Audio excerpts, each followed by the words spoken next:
বিশ্বকাপের ঠিক আগে বদলে গেছে টাইগারদের বডি ল্যাঙ্গুয়েজ। প্রস্তুতি ম্যাচ হলেও ভারতের বিপক্ষে বিগ ক্ল্যাশ। নিউ ইয়র্কের লং আইল্যান্ডে টাইগাররা সিরিয়াস মুডে।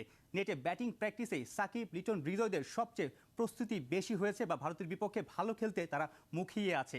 নিউ ইয়র্ক থেকে নাহিয়ান বিন জসিমের রিপোর্ট।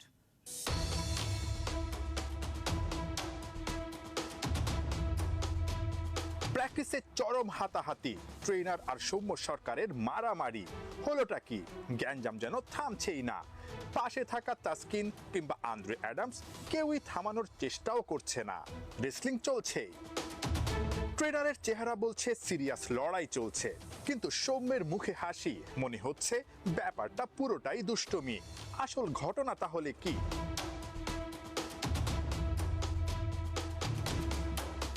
শেষমেশ তাসকির এসে রহস্য ভাঙলেন, জানিয়ে দিলেন ট্রেনারের কাছে রেসলিংয়ে সৌম্য হেরে গেছেন।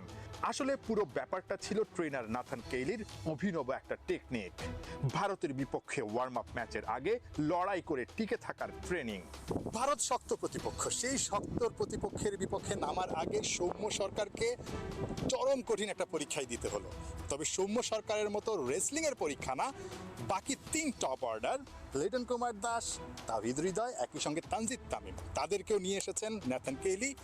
শক্ত পরীক্ষা নিচ্ছেন, শক্ত নার্ভ তৈরি করছেন শক্ত প্রতিপক্ষ ভারতের বিপক্ষে নামার আগে। কারণ টপ অর্ডার খুব একটা ভালো করছে না সাম্প্রতিক সময়ে। সুতরাং ভারতের বিপক্ষে ম্যাচে ভালো করতে হলে এই 4 জনকে অবশ্যই ভালো করতে হবে। একই সঙ্গে তারা যদি এই ভারতের বিপক্ষে ভালো করতে পারেন, সেটা বাংলাদেশকে বিশ্বকাপের জন্য দারুণ আত্মবিশ্বাসী করবে।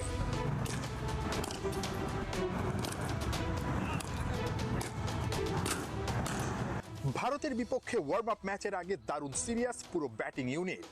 লং আইল্যান্ডে প্রথম দিনেই লং ব্যাটিং প্র্যাকটিসে দলের সব ব্যাটাররা। হালকা ঠান্ডাতেও ঘাম ছড়িয়েছেন দলের সেরা অলরাউন্ডার সাকিব আল হাসান। ট্রেনিং এর পুরোটা সময় দেখা গেছে নেটে ব্যাট হাতে। একটাই কারণ, ম্যাচ ভেন্যু নাসাউ কাউন্টি গ্রাউন্ডের 22 গজের ড্রপ ইন পিচে খাপ খাইয়ে নেয়া।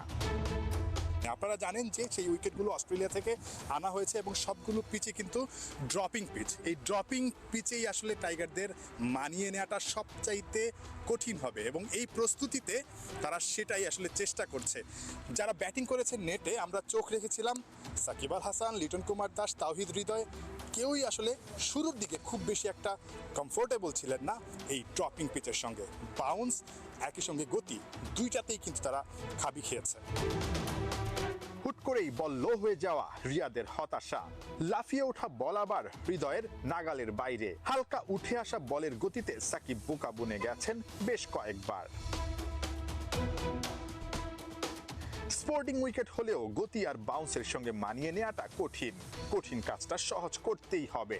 ভারতের সঙ্গে প্রস্তুতি ম্যাচে হবে তার প্রস্তুতি, আর অভিজ্ঞতা কাজে লাগাতে হবে বিশ্বকাপের ম্যাচে সাউথ আফ্রিকার সাথে। সবাই সিরিয়াস প্র্যাকটিসে থাকলেও অনুশীলনে মন দিতে পারেননি নাজমুল হোসেন শান্ত। আইসিসির প্রেস মিটের জন্য ছুটে যেতে হয়েছে প্র্যাকটিস ভেন্যু ছেড়ে। বিশ্বকাপের জার্সিতে এদিন প্রথমবার দেখা গেছে ক্যাপ্টেনকে। এই জার্সি পরেই বিশ্বকাপটা রাঙাতে হবে টাইগারদের। নাহিয়ান বিন জসিম, 71, নিউ ইয়র্ক, যুক্তরাষ্ট্র। এ নিয়ে আলোচনা করতে আমাদের সাথে আছেন হাসিবুল হোসেন শান্ত, সাবেক ক্রিকেটার, বাংলাদেশ জাতীয় ক্রিকেট দল, শামীম আশরাফ চৌধুরী, ধারাভাষ্যকার, এবং এম কায়সার, সম্পাদক, স্পোর্টস বাংলা। তিনজনকেই স্বাগত 71 সংযোগে। প্রথমে শামীম আশরাফ চৌধুরী, আপনার কাছে যাই। রিপোর্টটা দেখলেন, আসলে বাংলাদেশের প্রস্তুতির ঘাটতির কথা, বাংলাদেশে আসলে কতটুকু প্রস্তুত বিশ্বকাপে, সেটা নিয়ে অনেক আলোচনা হচ্ছিল বা হচ্ছে। জিম্বাবুয়ের বিপক্ষে শেষ ম্যাচে হার, আমেরিকার বিপক্ষে সিরিজ হার, প্রথম প্রস্তুতি ম্যাচ বৃষ্টিতে ভেসে গেল। কিন্তু প্রতিপক্ষ ইন্ডিয়ার সঙ্গে প্রস্তুতি ম্যাচ খেলেই বিশ্বকাপে আসলে মূল পর্ব শুরু করবে বলা যায়। সেই জায়গাটাতে এরকম কম্পিটিটিভ একটা খেলা বড় দলের বিপক্ষে খেলে নিশ্চয়ই বাংলাদেশের জন্য আসলে সবকিছু পাওয়ার একটা সুযোগ আছে ভারতের বিপক্ষে ম্যাচটায়।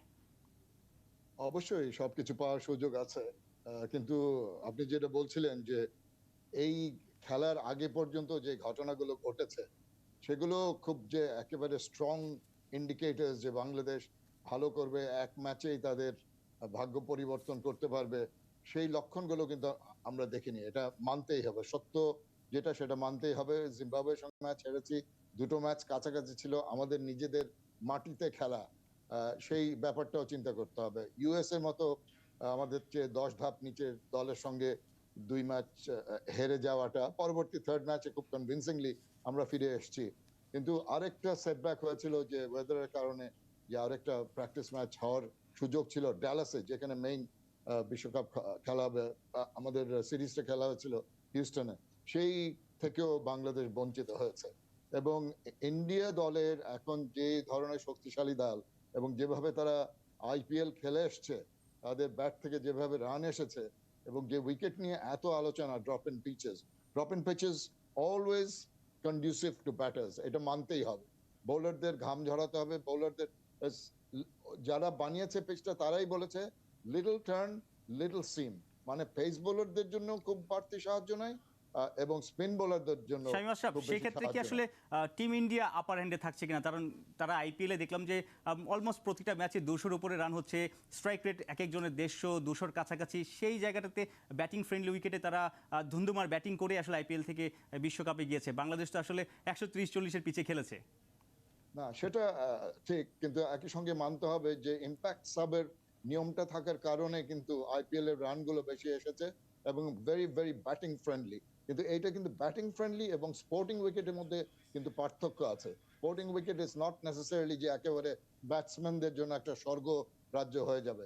তো ভারতেরও কিন্তু অ্যাডজাস্ট করতে হবে, তারাও কিন্তু খুব বেশি সময় পায়নি, তারাও কিন্তু খুব বেশি ড্রপ ইন পিচে খেলেনি। তো সেই জায়গা থেকে আমার মনে হয় যে দুই দলই একটু দেল ফিল ফর ইট। প্রথম ম্যাচটা, প্র্যাকটিস ম্যাচটা তারা বড় দল হলেও তারা হালকাভাবে নিবে না, এবং বাংলাদেশের জন্য একটা সুবর্ণ সুযোগ যে ওই যদি কিছু একটা ডাউট থাকে ভারতের মতো শক্তিশালী দলের, সেই জায়গাটাতে যদি আমরা নিজেরা ভালো ক্রিকেট খেলে ভারতকেও ধরাশায়ী না করতে পারি, পুট আপ আ ফাইট। আমার কথা হচ্ছে একটা ম্যাচে হার জেত আছে, কিন্তু আমার সবচেয়ে ভালো ক্রিকেটটা যদি আমি দিতে পারি তাহলেই আমরা সন্তুষ্ট, তাহলেই কিন্তু দল একটু কনফিডেন্স নিয়ে পরবর্তী আপনার কাছে আবারও আসবো। কাইসার কাছে জানতে চাই, একেবারে নতুন একটা স্টেডিয়াম, মাত্র 4-5 মাসের মধ্যে একটা স্টেডিয়াম দাঁড়িয়ে গিয়েছে নিউ ইয়র্কের নাসাউ, এবং drop in pitch stadium, outfield সব কিছুই আসলে অচেনা সবার জন্য, দুই দলের জন্য। সেই জায়গাটাতে আসলে দুই দলের প্ল্যান কি হতে পারে? বাংলাদেশ কিভাবে আসলে সর্বোচ্চটা নিতে পারে এই ম্যাচ থেকে? ধন্যবাদ রূপক। দেখুন, প্র্যাকটিস ম্যাচ তো প্রস্তুতি ম্যাচ মানে একটু প্র্যাকটিসের কিছুটা আবহ তো অবশ্যই থাকবে, এবং এই ধরনের ম্যাচে আসলে ফলাফলটা যতখানি না ইম্পর্টেন্ট, তার চেয়ে বড় বিষয়টা হলো যে কোন প্রসেসটা হলো যে আপনি মূল মঞ্চে কোন দল নিয়ে খেলতে যাচ্ছেন, এবং আপনার ব্যাটিং লাইন আপটা কি হবে, আপনার বোলারদের কাছ থেকে আপনি কি চান, সেটা এক ধরনের কিন্তু আপনি এই ম্যাচ থেকেই বাংলাদেশ এবং ভারত দুদলই কিন্তু আপনার নির্যাসটুকু নিয়ে তারপরে কিন্তু মূল মঞ্চে যেতে চাইবে। এই ম্যাচে আপনি ভারত যদি বাংলাদেশ হারিয়ে দেয়, তার মানে এটা না যে বাংলাদেশ শিরোপা জিতেই কিন্তু বিশ্বকাপ থেকে ফিরবে। কিন্তু একটা ভালো হাইপ উঠবে দেশে নিশ্চয়ই। না, সেটা হাইপের বিষয় সেটা, কিন্তু আপনি বিষয়টা হলো যে হ্যাঁ, আত্মবিশ্বাসটা অবশ্যই আপনি পাবেন যদি আপনি ম্যাচটা জিততে পারেন। কিন্তু আমার মনে হয় যে জয় পরাজয়ের চেয়ে বড় বিষয়টা হলো যেটা যে বাংলাদেশ আসলে মূল মঞ্চে কোন ধরনের ক্রিকেট খেলতে চাচ্ছে বা কোন ব্র্যান্ডের ক্রিকেট খেলতে চাচ্ছে, একাদশটা কেমন হবে, টপ অর্ডার ব্যাটসম্যানদের কাছ থেকে তারা কি চাচ্ছে, পাওয়ার প্লেতে বাংলাদেশ দলের আপনার চাওয়াটা কি, এই বিষয়গুলোর প্রশ্নের উত্তরগুলো নেওয়ার জন্য আমার মনে হয় যে এই ম্যাচটা একদম পারফেক্ট একটা বিষয় হতে পারে। আর আপনি যেভাবে বললেন যে বাংলাদেশের জন্য যে ঠিক যেরকম ভাবে এই উইকেট কন্ডিশন এবং মাঠ, ড্রপ ইন পিচ সবকিছু যেমন অচেনা, ঠিক একই রকম ভাবে ভারতের কাছেও। কিন্তু বিষয়টা হলো যে ভারতের ম্যাক্সিমাম খেলোয়াড় যারা এই বিশ্বকাপে খেলছেন, তারা কিন্তু আপনি কিছুদিন আগেই আইপিএল খেলে এসেছেন। দ্যাট মিনস তাদের কিন্তু আপনার বাংলাদেশও বিপিএল খেলে এসেছে, কিন্তু বাংলাদেশের চেয়ে ভারতের খেলোয়াড়দের মধ্যে কিছুটা হলেও আপনার যে টি-20-র যে একটা এসেন্স, সেই এসেন্সটা কিন্তু তারা একটু বেশি পাবে। আর তার চেয়ে বড় বিষয়টা হলো যে ভারত কিন্তু এই বিশ্বকাপে খেলতে যাচ্ছে ফেভারিট হিসাবে, টপ ফেভারিট হিসাবে, হট ফেভারিট হিসাবে। আর বাংলাদেশ কিন্তু খেলতে যাচ্ছে হট ফেভারিট না। বাংলাদেশ যদি আপনি এখন আপনার কোয়ার্টার ফাইনালে উঠতে পারে, তাহলে সেটি হবে বাংলাদেশ দলের জন্য কিন্তু প্রথম চাওয়াটা বা সবচেয়ে বড় পাওয়াটা। সো সেই দিক থেকে বলতে গেলে যে এই প্রস্তুতি ম্যাচটা বাংলাদেশ দলের জন্য অনেক ইম্পর্টেন্ট, ঠিক একই রকম ভাবে ভারতের জন্য ইম্পর্টেন্ট। তবে দুঃখের বিষয়টা হলো যে বাংলাদেশ যদি যুক্তরাষ্ট্রের সঙ্গে যে প্র্যাকটিস ম্যাচটা ছিল, সেই প্র্যাকটিস ম্যাচটা যদি খেলতে পারতো, তাহলে আমি মনে করি যে সেটা বাংলাদেশ দল আপনার প্র্যাকটিস ম্যাচ থেকে যে জিনিসটা নিয়ে ফিরতে চেয়েছিল, সেই জিনিসটা আরেকটু বা সেই অনুষঙ্গটা আরেকটু ভালো মতো তারা পেতে পারতো। দুঃখজনক বিষয় হলো যে বৃষ্টির কারণে সেই ম্যাচটি হয়নি, এবং বাংলাদেশ দুটো প্র্যাকটিস ম্যাচের বদলে একটি প্র্যাকটিস ম্যাচ এখন খেলতে নামছে, এবং প্রতিপক্ষ কিন্তু অনেক স্ট্রং ভারত। জি, আমরা আমাদের সাথে আছেন হাসিবুল হোসেন শান্ত, পেস বোলার, জাতীয় দলের সাবেক পেস বোলার, এবং তার কাছে জানবো শামীম চৌধুরী যেটা বলছিলেন যে ড্রপ ইন পিচে আসলে বোলারদের অনেক খাবি খেতে হতে পারে, মানে বোলারদের আসলে অনেক কষ্ট করতে হতে পারে, কারণ একটু ব্যাটিং ফ্রেন্ডলি হতে পারে। সেই জায়গাতে বাংলাদেশের পেসারদের আসলে বা স্পিনারদের সবার কি আসলে কতটুকু শ্রম দিতে হতে পারে এখানে ভালো কিছু করার জন্য? ধন্যবাদ। আসলে প্রথমত আমি বলবো যে টি-টোয়েন্টিতে বোলারদের সবসময় ঘাম ঝরাতে হয় বোলিং এ। দেখা যায় যে উইকেট সবসময় ব্যাটসম্যানদের ফেভারে থাকে। ৬ ওভারে একটা ব্যারিয়ার থাকে যে ৬ ওভারে আপনাকে ভালো বোলিং করতে হয়। তো আমার মতে যে আপনি ড্রপ ইন পিচ হোক আর যে ধরনের উইকেট হোক, টি-টোয়েন্টিতে পেস বোলারদের সবসময় মিতব্যয়ী হতে পারলে ভালো। আমাদের পেস বোলিং অ্যাটাক এখন ভালো আছে। তাসকিন যদি ফুল ফর্মে এসে খেলতে পারেন তাহলে আমাদের জন্য অবশ্যই প্লাস পয়েন্ট। উনি জানার মধ্যে এখন ফিট আছেন। তাসকিন আছেন, শরীফুল আছেন, মুস্তাফিজ আছেন। তারা যদি তাদের ন্যাচারাল খেলাটা একদম মানে আমি বলবো না যে ইন্ডিয়ার সাথে প্র্যাকটিস করে সেখানে তারা হামরি কিছু করবে, বাট তাদের যে খেলাটা সেই খেলাটা যদি তারা বোলিং করতে পারেন তাহলে আমার মনে হয় যে আমাদের বোলিং পেস এটা একটা খুবই চমৎকার একটা পেস অ্যাটাক আছে, সেখানে আমরা ভালো করতে হবে। শুধু আসলে প্রথম ৬ ওভার না, পরে যে স্লগ ওভার যে হয় লাস্টের ৪ ওভার বা ৫ ওভার, সেই জায়গাও কিন্তু আমাদের পেস বোলারদের অনেক খাটতে হবে।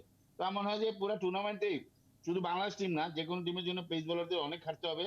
তো বাংলাদেশ টিমের পেস বোলিং এ যদি চিন্তা করি তাহলে আমরা বেশ আগে আছি। এর সাথে যদি সাকিব এবং যাকে খেলাবেন, সাকিব তো খেলবেন, সাথে যদি মিরাজ বা আপনার রিশাদ, ইয়েও খেলেন, মেহেদী আর আপনার রিশাদ।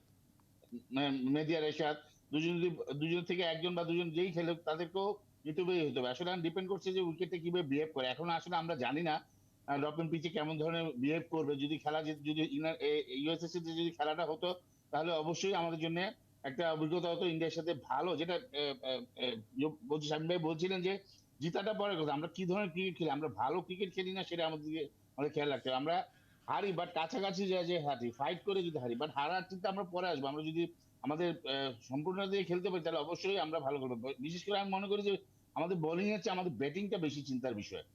আমরা যদি দেখেন আমাদের স্টার্টিংটা কিন্তু কখনোই ভালো হচ্ছে না। আমরা ৬ ওভারে যে রানটা দরকার, আমাদের ৬ ওভারে ধরেন মোটামুটি ৫০-৬০ যদি করতে পারি সেটাও আমরা করতে পারি। আমরা দেখা যায় যে ৬ ওভারে ৪০, কখনো ৩৫, কোনো ৩০ এর মধ্যে থাকি। এখান থেকে আমাদের বের হয়ে আসতে পারে যদি আমরা প্রথম ৬ ওভারে ব্যাটসম্যানরা এটাকে ইউটিলাইজ করতে পারি ৬ ওভারটাকে, তাহলে অবশ্যই আমরা ভালো একটা অবশ্যই রেজাল্ট আমরা করতে পারবো। আমাদের আমার ওপেনার দৃঢ় বা বিশ্বাস। টপ অর্ডার ব্যাটাররা সেইভাবে ফর্মে নেই, যদিও শেষ ম্যাচে যুক্তরাষ্ট্রের বিপক্ষে দুজন ওপেনারই ভালো খেলেছে, ১০ উইকেটে বাংলা জিতেছি। বাট শেষ ৫-১০ ইনিংস যদি আমরা ইভ্যালুয়েশন করি সেই জায়গাটাতে কিন্তু ওপেনারদের এবং টপ অর্ডারে ওয়ান ডাউনে নাজমুল হোসেন শান্ত তিনি খেলেন, সবাই আসলে আউট অফ ফর্ম বলা যায়। সেই জায়গাটাতে পাওয়ার প্লেটা কাজে লাগানো যাচ্ছে না।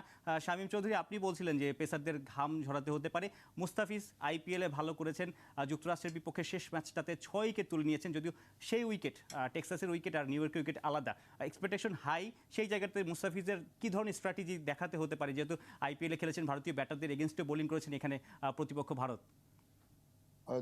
মোস্তাফিজের যত দূর অভিজ্ঞতা আছে, কি ধরনের উইকেটে কি ধরনের বোলিং করতে হয়, আমার মনে হয় সেই ক্ষমতাটা খুব দরকার একজন বোলারের। যে আমি উইকেটটাকে রিড করা, যেমনটা ইটস গুরুত্বপূর্ণ যে একজন ব্যাটারদের জন্য, কিন্তু একজন পেস বোলার মাত্র ৪টা ওভার যখন পায় এবং চাপের মুখে, ওই শান্ত যেটা বলছিল যে পাওয়ার প্লে ওভার্সে যেমনটা ব্যাটাররা ফেল করেছে, আমাদের বোলিং ইউনিট যদি আর্লি উইকেটস নিতে পারে, কিন্তু এমন একটা অস্বস্তিকর পরিবেশ হয় একজন অধিনায়কের জন্য যে একজন বোলার ২টা ওভার ভালো বল করলেও বাধ্য হচ্ছে যে আরেকজন বোলারকে দিতে, কারণ ডেথ ওভারের জন্য আবার সেই বোলারকে রাখতে হচ্ছে। তো এই ব্যালেন্সিং একটা, একজন যদি খুব ভালো বল করতে থাকে, অন্যদিকে ইউ লুজ কনফিডেন্স যে পরবর্তীতে যখন তাকে প্রয়োজন হবে তার জন্য আমি রাখবো না তাকে আরো একটা ওভার দিব। এই ব্যালেন্সিং একটা খুব গুরুত্বপূর্ণ একজন অধিনায়কের জন্য। এবং আমি যেটা বলছিলাম, এটা কিন্তু যারা যারা এক্সপার্ট, যারা তৈরি করেছে উইকেটটা, শুধু পেস বোলার না, পার্ডন মি, তারা কিন্তু স্পিন বোলারদেরও যে খুব বাড়তি সাহায্য থাকবে সেটাও কিন্তু বলেন। সেই জায়গায় শান্তর কথা আবার যাচ্ছি যে বোলারদের জন্য টি-20 ক্রিকেট ইজ ভেরি নেগেটিভ। তাদের মাইন্ডসেট অন্যরকম থাকতে হবে। সেই জায়গায় খুব বেশি কারুকার্য না করে আমি যেই ধরনের বল করে কমফোর্টেবল, আমার ডিসিপ্লিনটা মেনটেন করা, কিছু কিছু হালকা ভেরিয়েশন দেওয়া, কিন্তু বেশি চেষ্টা করলে কিন্তু ব্যাটসম্যানরা সেটা খুব তড়িঘড়ি করে রিড করতে পারে এবং তার হাতে তাদের উপর চড়াও হতে পারে। সেই দিক থেকে চিন্তা করলে আমার মনে হয় just maintaining good lines and lengths imperative, এবং ব্যাটারদের যত কষ্ট দেয়া যায় উইকেট না পেলেও তাদেরকে বেঁধে রেখে তাদের উপর চাপ সৃষ্টি করার জন্য যা যা প্রয়োজন সেটাই বোলারদের করতে হবে।